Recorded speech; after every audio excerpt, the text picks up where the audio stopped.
ಕ್ಷೇತ್ರದ ಕೋಗಿಲು ವಾರ್ಡ್ ವ್ಯಾಪ್ತಿಯಲ್ಲಿ ಭಾನುವಾರ ವಿಜಯ ಸಂಕಲ್ಪ ಶೀರ್ಷಿಕೆಯ ಅಡಿಯಲ್ಲಿ ಆಯೋಜಿಸಿದ್ದ ಪಕ್ಷದ ಪ್ರಮುಖರ ಸಭೆ ಮತ್ತು ಬಿಜೆಪಿ ಸೇರ್ಪಡೆ ಕಾರ್ಯಕ್ರಮ ಉದ್ಘಾಟಿಸಿ ನಂತರ ಮಾತನಾಡಿದ ಬಿಜೆಪಿ ರಾಜ್ಯ ಕಾರ್ಯದರ್ಶಿಗಳಾದ ಸನ್ಮಾನ್ಯ ಶ್ರೀ ಎಚ್.ಸಿ. ತಮ್ಮೇಶ್ ಗೌಡರವರು ಮಾತನಾಡಿ, ಪ್ರತಿ ಬೂತ್ ಗೆದ್ದರೆ ಇಡೀ ದೇಶವನ್ನೇ ಗೆಲ್ಲಬಹುದು ಎಂಬ ನರೇಂದ್ರ ಮೋದಿಯವರ ನುಡಿಯನ್ನ ಬಿಜೆಪಿ ಪಕ್ಷದ ಪ್ರತಿ ಕಾರ್ಯಕರ್ತರು ಮುಖಂಡರು ಪಾಲಿಸಿದ್ದೇ ಆದಲ್ಲಿ ಮುಂಬರೋ ಗ್ರೇಟರ್ ಬೆಂಗಳೂರು ಮಹಾನಗರ ಪಾಲಿಕೆ ಚುನಾವಣೆಯಲ್ಲಿ ಬ್ಯಾಟರಾಯನಪುರ ಕ್ಷೇತ್ರದ ಎಲ್ಲಾ 14 ವಾರ್ಡ್ಗಳನ್ನು ಸುಲಭವಾಗಿ ಗೆಲ್ಲಬಹುದು. ಎಲ್ಲಾ 14 ವಾರ್ಡ್ಗಳನ್ನು ಗೆಲ್ಲಬೇಕು ಅನ್ನೋದು ನಮ್ಮ ಸಂಕಲ್ಪವಾಗಿದ್ದು, ಈ ಸಂಕಲ್ಪವನ್ನ ಸಾಕಾರಗೊಳಿಸಲು ಪ್ರತಿ ಬಿಜೆಪಿ ಮುಖಂಡರು ಕಾರ್ಯಕರ್ತರು ಶ್ರದ್ಧೆಯಿಂದ ಶ್ರಮಿಸಬೇಕು ಎಂದರು. ಕಾರ್ಯಕ್ರಮದಲ್ಲಿ ಕೋಗಿಲು ವಾರ್ಡ್ನ ಕಟ್ಟಿಗೇನಹಳ್ಳಿ ಮುಖಂಡರಾದ ನಾರಾಯಣ ರಾಕೇಶ್, ವೀರಣ್ಣ ಹರಿಣಿ ಮತ್ತು ಅವರ ಅಪಾರ ಸಂಖ್ಯೆಯ ಬೆಂಬಲಿಗರು ಕಾಂಗ್ರೆಸ್ ತೊರೆದು ಬಿಜೆಪಿ ಪಕ್ಷ ಸೇರ್ಪಡೆಯಾದರು. ಇದೇ ಸಂದರ್ಭದಲ್ಲಿ ಬ್ಯಾಟರಾಯನಪುರ ನಗರ ಮಂಡಲ ಬಿಜೆಪಿ ಅಧ್ಯಕ್ಷ ಶ್ರೀ ಕೃಷ್ಣಮೂರ್ತಿರವರು, ಗ್ರಾಮಾಂತರ ಮಂಡಲ ಅಧ್ಯಕ್ಷ ಶ್ರೀ ಹನುಮಂತ ಗೌಡರವರು, ಕೋಗಿಲು ವಾರ್ಡ್ ಅಧ್ಯಕ್ಷ ಶ್ರೀ ಕೆ.ಎ. ಅನಿಲ್ ರವರು, ಬಿಜೆಪಿ ಹಿರಿಯ ಮುಖಂಡರಾದ ಶ್ರೀ ಮುನಿಸ್ವಾಮಿ ಒಡೆಯರ್ ರವರು, ಶ್ರೀ ಆನಂದ್ ಮಾಸ್ಟರ್ ರವರು, ಶ್ರೀ ಪುಟ್ಟರಾಜು, ಶ್ರೀ ಡಾಕ್ಟರ್ ಯೋಗೇಶ್, ಎಸ್ಸಿ ಮೋರ್ಚಾ ಅಧ್ಯಕ್ಷ Munikrishnappa, Manohar GK, N Narasimhamurthy, Anand R, Murali, Chikkanna, Govindaraju, R Leelavathi, Geetha ಸೇರಿದಂತೆ ಇನ್ನಿತರರು ಉಪಸ್ಥಿತರಿದ್ದರು. ವಾರ್ಡ್ನ ಎಲ್ಲ ಪ್ರಮುಖರ ನೇತೃತ್ವದಲ್ಲಿ ಒಂದು ಪಕ್ಷ ಸೇರ್ಪಡೆ ಕಾರ್ಯಕ್ರಮ ಪ್ರಮುಖರ ಸಭೆ ಆಗಿದೆ. ಮುಂದಿನ ಜಿಬಿಯ ಚುನಾವಣೆಗೆ ಸಂಬಂಧಪಟ್ಟಂತೆ ಒಂದು ಪೂರ್ವ ತಯಾರಿ ಅಂತಲೇ ಈ ಸಭೆ ನಡೆದಂಥಕ್ಕಂಥದ್ದು ಭಾಳ ಖುಷಿ ಆಗುತ್ತೆ. ಸಾವಿರಾರು ಜನ ಬಂದು ಭಾಗವಹಿಸಿ ಒಂದು ಕಾರ್ಯಕ್ರಮದ ಯಶಸ್ಸಿನ ಜೊತೆಗೆ ಈ ಕ್ಷೇತ್ರದಲ್ಲಿರ್ತಕ್ಕಂಥ ಕಾಂಗ್ರೆಸ್ನ ಶಾಸಕರಿಗೆ ಒಂದು ಸಂದೇಶವನ್ನು ಈ ಸಭೆಯ ಮೂಲಕ ಕೊಟ್ಟಿದ್ದಾರೆ ಅಂತ ನನಗೆ ಅನಿಸ್ತಾ ಇದೆ. ಕಳೆದ 18 ವರ್ಷದಲ್ಲಿ ಕ್ಷೇತ್ರದಲ್ಲಿ ಯಾವುದೇ ರೀತಿಯಾದಂಥ ಅಭಿವೃದ್ಧಿಯನ್ನು ಮಾಡದೆ ಇವತ್ತು ಮಂತ್ರಿಯಾಗಿ ಈ ಕ್ಷೇತ್ರದಲ್ಲಿರ್ತಕ್ಕಂಥ ಜ್ವಲಂತ ಸಮಸ್ಯೆಗಳನ್ನು ಕೂಡ ನಿವಾರಣೆ ಮಾಡಿದೆ. ರಸ್ತೆಗಳು ಇವತ್ತು ಗುಂಡಿ ಬಿದ್ದಿದೆ, ಟಾರ್ ಕಾಣ್ತಾ ಇಲ್ಲ, ಒಂದು ಒಳ್ಳೆ ಸ್ಟ್ರೀಟ್ ಲೈಟ್ ಇಲ್ಲ, ಒಂದು ಒಳ್ಳೆ ಪಾರ್ಕ್ ಮಾಡಿಲ್ಲ, ಒಂದು ಒಳ್ಳೆ ರಸ್ತೆ ಅಂತೂ ಇಲ್ಲೇ ಇಲ್ಲ ಗೊತ್ತಿರ್ತಕ್ಕಂಥದ್ದು, ಒಂದು ಒಳ್ಳೆ ಸರ್ಕಾರಿ ಆಸ್ಪತ್ರೆ ಇಲ್ಲ, ಒಂದು ಸರ್ಕಾರಿ ಕಾಲೇಜ್ ಇಲ್ಲ.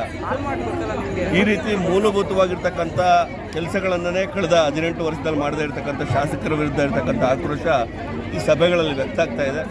ನಮ್ಮ ನಿರೀಕ್ಷೆಯಂತೆ ಮುಂದಿನ ಜಿಬಿಎ ಚುನಾವಣೆಯಲ್ಲಿ ನಾವು ಅತಿ ಹೆಚ್ಚು ಸ್ಥಾನಗಳನ್ನು ಗೆಲ್ತೇವೆ. ಜೊತೆಗೆ ಈ 2.5 ವರ್ಷದ ಕಾಂಗ್ರೆಸ್ ಆಡಳಿತದ ಬಗ್ಗೆ ಜನರಲ್ಲಿರ್ತಕ್ಕಂಥ ಒಂದು ಅಸಹನೆ ಈಗಾಗಲೇ ವ್ಯಕ್ತವಾಗ್ತಾ ಇದೆ. ನಮ್ಮ ಎಲ್ಲ ಕಾರ್ಯಕರ್ತರು ಕೂಡ ಈ ಅಧ್ಯಕ್ಷ ಸರ್ಕಾರದ ವಿರುದ್ಧ ಜನಜಾಗೃತಿಯನ್ನು ಮಾಡ್ತಕ್ಕಂಥ ಕೆಲಸವನ್ನು, ಸನ್ಮಾನ್ಯ ನರೇಂದ್ರ ಮೋದಿಯವರು ಮಾಡಿರ್ತಕ್ಕಂಥ ಜನಪರ ಯೋಜನೆಗಳನ್ನು ಜನರ ಮಧ್ಯೆ ತಿಳಿಸ್ತಕ್ಕಂಥ ಕೆಲಸವನ್ನು ಇನ್ನೂ ಹೆಚ್ಚಿನ ಪ್ರಮಾಣದಲ್ಲಿ ಮಾಡ್ತೇವೆ.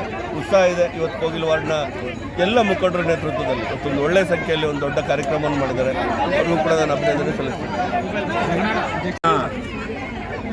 ಕೋಗಿಲು ವಾರ್ಡ್ನ ವಿಜಯ ಸಂಕಲ್ಪ ಯಾತ್ರೆ ಅಂತ ತಮ್ಮೇಶ್ ಗೌಡರ ನೇತೃತ್ವದಲ್ಲಿ ಹಾಗೂ ಈ ವಾರ್ಡ್ನ ಎಲ್ಲ ಪ್ರಮುಖರು, ಅಧ್ಯಕ್ಷರು, ನಮ್ಮ ಕ್ಷೇತ್ರ ಉಪಾಧ್ಯಕ್ಷರಾದ ಪುಟ್ಟರಾಜಣ್ಣವರು, ಎಲ್ಲ ನಾಯಕರುಗಳ ನೇತೃತ್ವದಲ್ಲಿ ಈ ದಿನ ಒಂದು ಕೋಗಿಲು ವಾರ್ಡಲ್ಲಿ ವಿಜಯ ಸಂಕಲ್ಪ ಯಾತ್ರೆಯನ್ನು ನಾವು ಪ್ರಾರಂಭಿಸಿದ್ದೀವಿ. ಈಗಾಗಲೇ ಸಂಪಿಗೆಹಳ್ಳಿ ವಾರ್ಡಲ್ಲೂ ಸಹ ಈ ಕಾರ್ಯಕ್ರಮವನ್ನು ಅತಿ ಯಶಸ್ವಿಯಾಗಿ ಮಾಡಿ, ಕೆಂಪಾಪುರ ವಾರ್ಡಲ್ಲೂ ಸಹ ಅತಿ ಯಶಸ್ವಿಯಾಗಿ ಮಾಡಿ ಪ್ರಮುಖರನ್ನು ಪಕ್ಷಕ್ಕೆ ಸೇರ್ಪಡೆ ಮಾಡಿಕೊಂಡು ಈ ದಿನ 3ನೇ ಹಂತವಾಗಿ ಕೋಗಿಲು ವಾರ್ಡನ್ನು ಎಲ್ಲ ನಾಯಕರ ಮುಖಾಂತರ ತಮ್ಮೇಶ್ ಗೌಡರ ಅಧ್ಯಕ್ಷತೆಯಲ್ಲಿ ಈ ದಿನ ಸೇರ್ಪಡೆ ಕಾರ್ಯಕ್ರಮ ಹಾಗೂ ಮುಂದಿನ ದಿನಗಳಲ್ಲಿ ಭಾರತೀಯ ಜನತಾ ಪಕ್ಷವನ್ನು ಗಟ್ಟಿಗೊಳಿಸೋದಕ್ಕೋಸ್ಕರ ಈ ದಿನ ಎಲ್ಲ ಗ್ರಾಮಸ್ಥರ ಮುಖಾಂತರ ಈ ಕಾರ್ಯಕ್ರಮವನ್ನು ಒಂದು ಸಂಕಲ್ಪ ಮುಖಾಂತರ ಯಶಸ್ವಿಯಾಗಿ ನಡೆಸಿದ್ದೀವಿ. ಈ ದಿನ ಏನು ಕಾಂಗ್ರೆಸ್ ಸರ್ಕಾರ ಏನು ನಮಗೆ ಅನ್ಯಾಯ ಮಾಡ್ತಾ ಇದೆ, ಈ ಭಾಗದ ಆಗ್ತಕ್ಕಂಥ ತೊಂದರೆಗಳನ್ನು ಮನಗಟ್ಟು ಎಲ್ಲ ಮಹಿಳೆಯರು ಇವತ್ತು ಧ್ವನಿ ಎತ್ತಿ ಈ ಕಾರ್ಯಕ್ರಮಕ್ಕೆ ಬಂದಿದ್ದಾರೆ. ಅವರು ಎಲ್ಲರೂ ಸಹ ಈ ದಿನ ಕಾರ್ಯಕ್ರಮವನ್ನು ಯಶಸ್ವಿಗೊಳಿಸಿದ್ದಾರೆ. ಆದ್ದರಿಂದ ನಾವು ಸಹ ಈ ಮುಂದಿನ ದಿನಗಳಲ್ಲಿ ಭಾರತೀಯ ಜನತಾ ಪಾರ್ಟಿಯನ್ನು ಗಟ್ಟಿಗೊಳಿಸಿ ಮುಂದಿನ ದಿನಗಳಲ್ಲಿ ಎಮ್ ಎಲ್ ಎ ಆಗಿ ಶ್ರೀಯುತ ತಮ್ಮೇಶ್ ಗೌಡ ಅವರನ್ನ ಗೆಲ್ಲಿಸೋದ್ರಲ್ಲಿ ನಾವೆಲ್ಲರೂ ಹಗಲು ರಾತ್ರಿ ಶ್ರಮ ಪಡ್ತೀವಿ ಅಂತೇಳಿ ಈ ದಿನ ಇಲ್ಲಿ ಸಂಕಲ್ಪವನ್ನು ಮಾಡಿದ್ದೇವೆ. ತಮ್ಮ ಹೆಸರು? ಮುನಿಸ್ವಾಮಿ ಒಡೆಯರ್ ಅಂತ, ಭಾರತೀಯ ಬ್ಯಾಟರಾಯನಪುರ ನಗರ ಮಂಡಲ ಉಪಾಧ್ಯಕ್ಷರು, OBC. ಆಗಲೇ ನಾವು ಪದಾಧಿಕಾರಿ ನೇಮಕ ಮಾಡಿ ಮೊದಲನೇದಾಗಿ ಸಂಪಿಗೆಹಳ್ಳಿ ಸಪ್ರೇಟಾಗಿ ವಾರ್ಡ್ ಅಂತ ವಿಂಗಡಣೆ ಮಾಡಿದ್ರು. ಅಲ್ಲಿ ಇದೇ ರೀತಿ ನಾವು ಬರ್ತೀವಿ ಅಂತ ಜನ ಉಚ್ಚೆದ್ದು ಬಂದರು. ಮೊದಲನೇದಾಗಿ ಅಲ್ಲಿ ಸಂಪಿಗೆಹಳ್ಳಿ ವಾರ್ಡನ್ನು ಸೇರ್ಪಡೆ ಮಾಡ್ಕೊಂಡ್ವಿ. ಎರಡನೇದಾಗಿ ನಮ್ಮ ಕೆಂಪಾಪುರ ವಾರ್ಡ್ ಅಂತ ಒಂದು ಮಾಡಿದ್ರು. ಅಲ್ಲಿ ನಮ್ಮ ಅಲ್ಪಸಂಖ್ಯಾತರು ಅಲ್ಪಸಂಖ್ಯಾತ ಕ್ರಿಶ್ಚಿಯನ್ ಸಮುದಾಯದವರು ಒಂದು ಟೀಮ್ ಸುಮಾರು ಒಂದು 120 ಜನಗಳ ಸಮೇತ ಬಿಜೆಪಿಯಲ್ಲಿ ಸೇರಿಕೊಂಡಿದ್ದಾರೆ. ನಮಗೆ ಕಾಂಗ್ರೆಸ್ ಬೇಸತ್ತೋಗಿದೆ, ನಾವು ಇನ್ನು ಅಲ್ಲಿ ಕೆಲಸ ಮಾಡೋದು ನಾವು ಇಷ್ಟಪಡಿಸಿದ್ರಿಲ್ಲ, ನಿಮ್ಮ ಜೊತೆ ನಾವು ಕೆಲಸ ಮಾಡ್ತೀರಿ, ಸದಾ ನಿಮ್ಮ ಸೇವೆ ಮಾಡ್ತೀವಿ ಅಂತೇಳಿ ಬಂದು ಸೇರಿಕೊಂಡಿದೆ. ಈ ಮೂರನೇದಾಗಿ ನಮ್ಮ ಕೋಗಿಲು ವಾರ್ಡ್ ಅಂತ ಒಂದು ವಿಂಗಡಣೆ ಮಾಡಿದ್ದಾರೆ. ಜಕ್ಕೂರನ್ನು 3 ಭಾಗ ವಿಂಗಡಿಸಿ, ಮೊದಲನೇದಾಗಿ ಕೋಗಿಲು, ಸಂಪಿಗೆಹಳ್ಳಿ, ತದನಂತರ ಜಕ್ಕೂರು ಅಂತ 3 ಭಾಗ ಮಾಡಿದ್ರು. ಇವತ್ತು ನೋಡಿ, ಇವತ್ತು ನಮಗೆ ಇದೇ ಸಂತೋಷ ಇದೆ. ಮೊದಲು 3 ಭಾಗದಲ್ಲಿ ಸೇರುವಂಥ ಜನ ಇವತ್ತು ಕೋಗಿಲು ವಾರ್ಡ್ನಲ್ಲಿ ಒಂದೇ ವಾರ್ಡ್ನಲ್ಲಿ ಇಷ್ಟು ಜನ ಸೇರ್ಕೊಂಡಿದ್ದಾರೆ. ಸುಮಾರು ವೀರಶೈವ ಸಮುದಾಯದವರು ಸುಮಾರು ಒಂದು 50 ಜನ ಇವತ್ತು ಸೇರ್ಪಡೆ ಆಗಿದ್ದಾರೆ. ಇನ್ನೂ ಕೆಲವು ಮುಖಂಡರು ಬರ್ತಾ ಇದ್ದಾರೆ.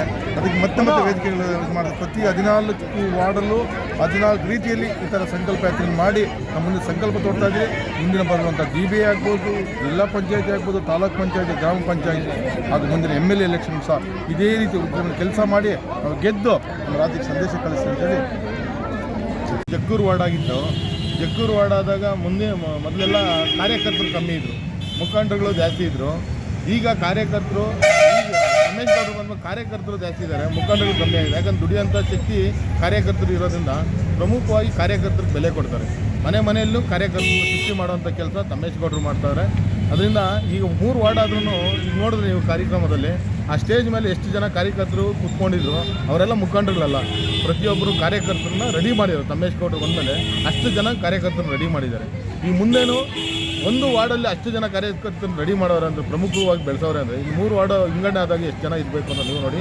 ಮತ್ತು ಮುಖ್ಯವಾಗಿ ರಮೇಶ್ ಗೌಡರು ಏನು ಮಾಡ್ತಾ ಇದ್ದಾರೆ ಅಂದರೆ ಎಲ್ಲರಿಗೂ ಬೆಲೆ ಕೊಟ್ಟು ಆ ಕಾರ್ಯಕ್ರಮಗಳನ್ನ ಹೆಂಗೆ ಮಾಡಬೇಕು, ನಿರೂಪಣೆ ಹೆಂಗೆ ಮಾಡಬೇಕು, ಆ ಕಾರ್ಯಕ್ರಮ ಹೆಂಗೆ ಯಶಸ್ವಿಗೊಳಿಸ್ಬೇಕು ಅಂದ್ಬಿಟ್ಟು ಅವರು ನಮ್ಮನ್ನ ಮುಖಾಂತರ ಬಿಟ್ಟು ಕೆಲಸ ಮಾಡ್ತಾರೆ. ಅವ್ರ ಉದ್ದೇಶ ಒಂದೇ, ನಾನು ಒಬ್ಬನೇ ಅಲ್ಲ ವಾರ್ಡ್ ಕ್ಷೇತ್ರದಲ್ಲಿ ಏನೋ ಲೀಡ್ರು, ನೀವೆಲ್ಲ ಲೀಡ್ರ್ ಆಗಬೇಕು, ನೀವೆಲ್ಲ ಬೆಳೆದ್ರೆ ನಾನು ಬೆಳೆದಂಗೆ, ನೀವೆಲ್ಲ ಸಣ್ಣ ಏರಿಯಾದಲ್ಲಿ ಒಂದು ಮುಖಂಡರುಗಳಾದರೆ ನನ್ನ ಹೆಸರು ಬರ್ತದೆ, ನೀವೇ ಬೆಳೆದಿಲ್ಲ ಅಂದರೆ ನಾವು ಯಾವ ಕಾರಣಕ್ಕೂ ಬೆಳೆಯೋಕ್ಕಾಗಲ್ಲ ಅಂದ್ಬಿಟ್ಟು ಉದಾಹರಣೆಗೆ ಊರು ನಮ್ಮ ಕಾರ್ಯಕರ್ತರು ಕಳಿಸಿ ಬೀದಿಯಲ್ಲೂ ಕೆಲಸ ಮಾಡೋಂಥ ಕೆಲಸಗಳು ನಡೀತಾ ಇದೆ. ಈಗ ಬೂತ್ ಮಟ್ಟದಲ್ಲಿ ಪಕ್ಷ ಸಂಘಟನೆ ನಡೀತಾರೆ, ಬೂತ್ ಮಟ್ಟದಲ್ಲೆಲ್ಲ ಬೀದಿಯಲ್ಲೂ ಮಾಡ್ತಾ ಇದ್ದಾರೆ, ಬೀದಿಯಲ್ಲೂ ಮಾಡ್ತಾ ಇದ್ದಾರೆ ಸಂಘಟನೆ. ಈಗ ಮೊದಲೆಲ್ಲ ನಾವು ಒಂದು ಏರಿಯಾದಲ್ಲಿ ಕೂತ್ಕೊಂಡು ಒಂದು ಹೊಸಕೋಟೆ ಕಟ್ಟೆ ಮೇಲೆ ಅದು ಸಂಘಟನೆ ಮಾಡೋ ಥರ ಇಲ್ಲ. ಈಗ ಮನೆಯೂ ಹೋಗ್ಬೇಕು, ಬೀದಿನೂ ಹೋಗಬೇಕು, ಒಂದು 5 ಫ್ಲೋರ್ ಇದ್ರು ಮನೆಯೂ ಯಾರಿದ್ದಾರೆ ಅಂತ ನೋಡಬೇಕು, ಅವರು ಸಂಪರ್ಕ ಮಾಡಬೇಕು ಅನ್ನೋದು ಮಾಡಿದ್ರು. ಮನೆ ಸಂಪರ್ಕ ಮಾಡಿಸ್ತಾ ಇದ್ದಾರೆ. ಮುಂದಿನ BBM ಇದು ಏನೋ ಬೆಂಗಳೂರು GBA ಚುನಾವಣೆಯಲ್ಲಿ ಎಷ್ಟು ಗೆಲ್ಲೋ ಒಂದು ಗುರಿ ಹೊಂದಿದ್ದೀರಿ? ನಮ್ಮದು ಗುರಿ 10ರಿಂದ 12 ಅಂತೂ ನಿರಾಶವಾಗಿ ಗೆಲ್ತೀರಿ. ಇನ್ನೆರಡು ನಮ್ಗೆ ಸ್ವಲ್ಪ ಟಫ್ ಆಗಿದೆ. ಅದನ್ನು ಯಾವ ಥರ ಗೆಲ್ಲಬೇಕು, ಯಾವುದೇನು ತಂತ್ರಗಾರಿಕೆ ನಮ್ಮ ತಮ್ಮೇಶಣ್ಣವ್ರು ಮಾಡಿದ್ದಾರೆ, ನಮಗೂ ಹೇಳಿದ್ದಾರೆ. ಅದು ಇಲ್ಲೆಲ್ಲ ಹೇಳಂಗಿಲ್ಲ. ಮುಂದಿನ ದಿನಗಳಲ್ಲಿ 2027ಕ್ಕೆ ನೀವು ನೋಡ್ತೀರಾ, ಅಂದರೆ MLA ಎಲೆಕ್ಷನಲ್ಲಿ ಏನೇನಾಗಿದೆ, ಏನೇನಾಗ್ತಾ ಇದೆ ಅನ್ನೋದು GBA ಆದರೂ ಆಗಿಲ್ಲ ಅಂದರೂ 2027ಕ್ಕೆ ಗೊತ್ತಾಗುತ್ತೆ ನಿಮ್ಗೆ ಏನೇನು ನಡೀತಾ ಇದೆ ಇಲ್ಲಿ ಅಂತ. ಇವತ್ತೇನಾಗಿದೆ, ಬೆಂಗಳೂರಿನಲ್ಲಿ ಚುನಾವಣೆ ಇಲ್ದಿರಾನೆ ಅಧಿಕಾರಿಗಳು 5 ವರ್ಷದಿಂದ ಆಡಳಿತ ಮಾಡ್ತಾ ಇದ್ದಾರೆ. ಎಲ್ಲೇ ನೋಡಿದ್ರೂ ರಸ್ತೆ ಗುಂಡಿಗಳಾಗಲಿ, ಒಳಚರಂಡಿ ವ್ಯವಸ್ಥೆಗಳಾಗಲಿ, ಕುಡಿಯೋ ನೀರಿನ ಸಮಸ್ಯೆಗಳಾಗಲಿ ಎಲ್ಲ ಕಡೆ ಇದೆ. ಎಂಡ್ ಆಫ್ ದ ಟೈಮ್ ಏನಾಗುತ್ತೆ ಅಂದರೆ ಸರ್ಕಾರನೇ ದೂಷಿಸಬೇಕು. ಇವತ್ತು ಸರ್ಕಾರನೂ ಸರಿ ಇಲ್ಲ, ಇಲ್ಲಿ ಆಡಳಿತನೂ ಸರಿ ಇಲ್ಲ. ಸರ್ಕಾರ ಯಾಕೆ ಸರಿ ಇಲ್ಲ ಅಂದರೆ, ಯಾವುದೇ ಒಂದು ರಾಜ್ಯದಲ್ಲಾಗಲಿ 5 ವರ್ಷ ಚುನಾವಣೆ ಮಾಡೋಕ್ಕೆ ಇಚ್ಛಾಶಕ್ತಿ ಇಲ್ಲದೆ ಅಂದರೆ ಅವ್ರದ್ದೇನೋ ಒಂದು ದುರುದ್ದೇಶ ಇರುತ್ತದೆ. ಒಟ್ಟಿನಲ್ಲಿ ಇದ್ರ ಸಫರ್ ಆಗೋದು ಯಾರೋ ಸಾಮಾನ್ಯ ಪ್ರಜೆಗಳು. ಇವತ್ತಿನ ದಿನ ನಾವು ಮುಂಬರುವ ಈ GBA ಚುನಾವಣೆಯಲ್ಲಿ ನಮ್ಮ ಬೆಂಗಳೂರು ಉತ್ತರ ಕ್ಷೇತ್ರದಿಂದ ಮತ್ತು ನಮ್ಮ ಬ್ಯಾಟರಾಂಪುರ ಕ್ಷೇತ್ರದಲ್ಲಿ ನಮ್ಮಲ್ಲಿ ಏನು 14 ವಾರ್ಡ್ ಇದೆಯೋ 14 ವಾರ್ಡ್ ಅಂದರೆ BJP ಬರೋದ್ರಲ್ಲಿ ಯಾವುದೇ ಅನುಮಾನ ಇಲ್ಲ. ಅದನ್ನು ಇವಾಗಿಂದಲೇ ನಾವು ತಯಾರಿ ಆಗ್ತಿದ್ದೀವಿ. ಆದರೆ ನಮ್ಮ ಒಂದು ಕ್ಷೇತ್ರದ ವಿಶೇಷತೆ ಏನು ಅಂದರೆ, ಇಲ್ಲಿ ಕಾರ್ಯಕರ್ತನೇ ರಾಜ ಇದ್ದಂಗೆ. ಇಲ್ಲಿ ಯಾರೂ ನಾಯಕರು ಅಂತಲ್ಲ. ಈಗ ನಾಯಕರು ಏನು ದಾರಿ ಹೇಳ್ಕೊಟ್ಟಿದ್ದಾರೋ ಪ್ರತಿಯೊಬ್ಬರು ಕಾರ್ಯಕರ್ತರು ಕೂಡ ನಾಯಕರ ಥರನೇ ವರ್ಕ್ ಮಾಡ್ತಾ ಇದ್ದಾರೆ. ಇಲ್ಲಿ ನಾನೇ ಮೋದಿ ಅಂತ ಲಾಸ್ಟ್ ಟೈಮ್ ವರ್ಕ್ ಮಾಡೋದಕ್ಕೆ BJPಯಲ್ಲಿ ನಾವು ಯಾವುದೋ ನಮ್ಮ MP ಎಲೆಕ್ಷನಲ್ಲಿ ಅತಿ ಹೆಚ್ಚು ಮತ ಬಂತು ನಮ್ಮ ಈ ಭಾಗದಿಂದ. ಮುಂದಿನ ದಿನಗಳಲ್ಲೂ ಹಾಗೆ ನಮ್ಮ ಪ್ರತಿಯೊಂದು ವಾರ್ಡಲ್ಲೂ ಪಕ್ಷ ಬೂತ್ ಮಟ್ಟದಿಂದ ನಾವು ಸದೃಢರಾಗಿದ್ದೇವೆ.